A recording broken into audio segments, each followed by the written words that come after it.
और Jeff Bezos की एक मुलाकात होती है अमेरिका में एक प्राइवेट पार्टी में। और अभी मैं आ रहा हूं अडानी पर, थोड़ा सा धैर्य रखिए, मैं आपको बैकग्राउंड बता रहा हूं, तभी मैं अडानी की तरफ आऊंगा, तब आपको समझ में आ जाएगा कि पूरा का पूरा टूल किट क्या करता है। तो मोहम्मद बिन सलमान और जेफ बेजोस की मुलाकात होती है, अमेजॉन के मालिक की मुलाकात होती है, वहां पर टेलीफोन नंबर एक्सचेंज होते हैं। मतलब जेफ बेजोस का पर्सनल नंबर मोहम्मद बिन सलमान के पास आ जाता है। और 2018 में मोहम्मद बिन सलमान के ही द्वारा कहा जाता है कि जेफ बेजोस का मोबाइल हैक हो जाता है और उस मोबाइल के हैकिंग का कारण बनते हैं मोहम्मद बिन सलमान। अब वो एक अलग प्रक्रिया है कि उन्होंने उसको मैसेज भेजा और उस प्रकार से उनके मोबाइल को हैक कर लिया। ये बड़ा वितंडा हुआ, बहुत माहौल बना। जब इन्वेस्टिगेशन हुआ तो पता चला कि मोहम्मद बिन सलमान के मोबाइल से जो डेटा आया था उसके बाद से ही जेफ बेजोस का मोबाइल हैक हो गया। खैर, अब वो तकरार चलता रहा। मतलब उसके बाद जेफ बेजोस को मोहम्मद बिन सलमान ने संदेश दिया कि साहब देखिए, आपके यहां वॉशिंगटन पोस्ट अगर नियोम प्रोजेक्ट के बारे में या हमारे खिलाफ इस तरीके का ही दुनिया भर में दुष्प्रचार करेगा तो आप समझ लीजिए हम आपको भी ठीक से रहने नहीं देंगे। और फिर जेफ बेजोस की गर्लफ्रेंड, जेफ बेजोस के कुछ आपत्तिजनक फोटोग्राफ्स, इस सबको वहां की एक जो अखबार समूह है, छोटा अखबार समूह है लेकिन इस तरह के फोटोज को वो रिलीज करने का बड़ा पुराना अनुभव रहा है अमेरिका में, उन्होंने उसको रिलीज कर दिया। और फिर बहुत हद पिटी जेफ बेजोस की, और बाद में जेफ बेजोस को माफी मांगनी पड़ी, संपादकीय लिखना पड़ा कि साहब मैंने ऐसा कुछ भी नहीं किया है, जिस तरह से हमारे खिलाफ ये पूरी की पूरी कार्रवाई हो रही है। मैंने रेफरेंस आपको इसलिए दिया मित्रों कि मोहम्मद बिन सलमान को किस प्रकार से वॉशिंगटन पोस्ट ने डिफेम किया और मोहम्मद बिन सलमान का जो नियोम प्रोजेक्ट है आज भी उसका खामियाजा भुगत रहा है। हालांकि बाद में जमाल खशोगी की हत्या हो जाती है और उसमें कहा जाता है कि मोहम्मद बिन सलमान का हाथ है। मोहम्मद बिन सलमान ने जमाल खशोगी जो जर्नलिस्ट थे उसकी हत्या में अहम भूमिका निभाई। वो शादी करने के लिए वो आ रहे थे, फिर वो टर्की गए, वहां पर उनको लीबिया और टर्की होते हुए टर्की से उनको कुछ अपने कागजात बनाने थे, वहां पर पाए उनकी हत्या। वो एक अलग विषय है, उसमें जाने की अभी आवश्यकता नहीं है, उस पर मैं अलग से डिटेल बताऊं। मैंने जेफ बेजोस का जिक्र क्यों किया, क्यों वॉशिंगटन पोस्ट का जिक्र किया? जेफ बेजोस और वॉशिंगटन पोस्ट क्या इसी प्रकार से दुनिया के अलग अलग बड़े कॉरपोरेट घरानों को टारगेट करने का काम करता है? क्या उनका अखबार समूह करता है? क्या जेफ बेजोस का इशारा मिला हुआ है? जेफ बेजोस किसी जमाने में दुनिया के दूसरे सबसे अमीर व्यक्ति थे। अब याद कीजिए कि किसी जमाने में भारत का भी व्यक्ति दुनिया का दूसरा सबसे अमीर व्यक्ति बन गया और उस व्यक्ति का नाम था गौतम अडानी। अडानी समूह भी दुनिया का दूसरा सबसे बड़ा समूह बन गया, सबसे रिच कंपनी बन गई, रिच व्यक्ति बन गए गौतम अडानी। जिस प्रकार से कि जेफ बेजोस दुनिया के दूसरे सबसे अमीर व्यक्ति बने थे। अब क्या ये कॉरपोरेट राइवलरी है? ये क्या कॉरपोरेट वॉर है जो दोनों के बीच में छिड़ा हुआ है? और इस तरह से एक कॉरपोरेट दूसरे को नीचा दिखाने के लिए अपने अपने शक्ति का, अपने संसाधन का इस्तेमाल करते हैं? बिल्कुल करते हैं। वॉशिंगटन पोस्ट ने जो खबर छापी है वो पूरी तरह से तथ्य से परे है, सत्य से परे है, झूठ पर आधारित है। पूरा एक प्रकार से विशियस, मालाफाइड, अल्टीरियर मोटिव से वो आर्टिकल को उसमें पब्लिश किया गया। क्या जेफ बेजोस इसके लिए माफी मांगेंगे?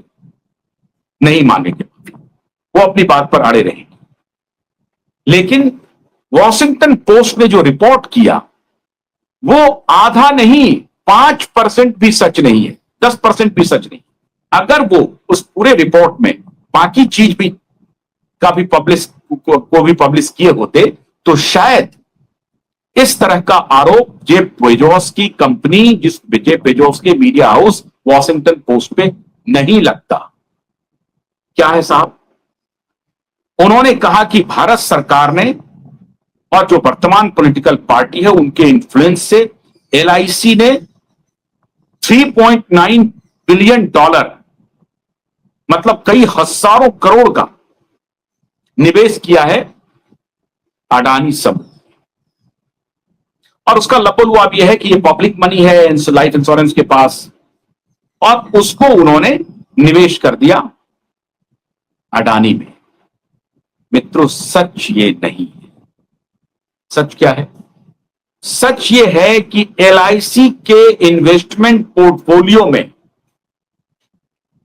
मतलब एलआईसी के पास जो पैसा जाता है वो एलआईसी दुनिया भारत की 500 बड़ी कंपनियों में निवेश किए हुए, और उसमें से भी जो 4-5 बड़ी कंपनियां हैं उसमें टाटा भी है, इंफोसिस भी है, रेलवेज है। इन सभी बड़ी बड़ी कंपनियों में लाइफ इंश्योरेंस कंपनी ने निवेश किया है। उससे अधिक शेयर टाटा में है। अडानी समूह में 1% का निवेश है। जो टोटल निवेश का जो पोर्टफोलियो है एलआईसी का, अगर 5-15 लाख करोड़ का निवेश है मान लीजिए, तो उसमें से 1% से भी कम का निवेश अडानी समूह में। 4%, 5% के निवेश से ये टाटा में निवेश की, अन्य कंपनियों में एलआईसी ने निवेश किया हुआ। अब इसको कहते हैं टूल किट। कैसे? अश्वत्थामा हतो नरोबा कुंजरो। तब तक आपने बजा दिया, हमने गलत रिपोर्ट छाप दी, अब उसको प्रचारित करना शुरू किया, आप डिफेम हो गए, आपका शेयर वैल्यू नीचे चला गया। जैसे ही डिस्प्यूट पे अडानी समूह आया कि जो शेयर खरीदने वाले हैं, निवेशक हैं, वो अलर्ट हो गए कि पता नहीं इनका क्या होगा, कौन सा इंक्वायरी इनके खिलाफ शुरू हो जाएगा, इनकी कंपनी बैठ जाएगी। शेयर नीचे आ गया। शेयर नीचे आ गया तो लाखों करोड़ का, हजारों करोड़ का लॉस हो गया कंपनी। अब फिर उस लॉस को गेन करने में इनको पूरी मेहनत करनी पड़ेगी। तो जब लॉस हो गया तो उधर जो है दुनिया के अरबपतियों में या अमीर लोगों में इनका रैंकिंग फिर नीचे चले जाएगा। तो उस वॉर जो है कि दुनिया के अमीर लोगों में संपत्तिवान, अच्छा वो क्यों होता है साहब?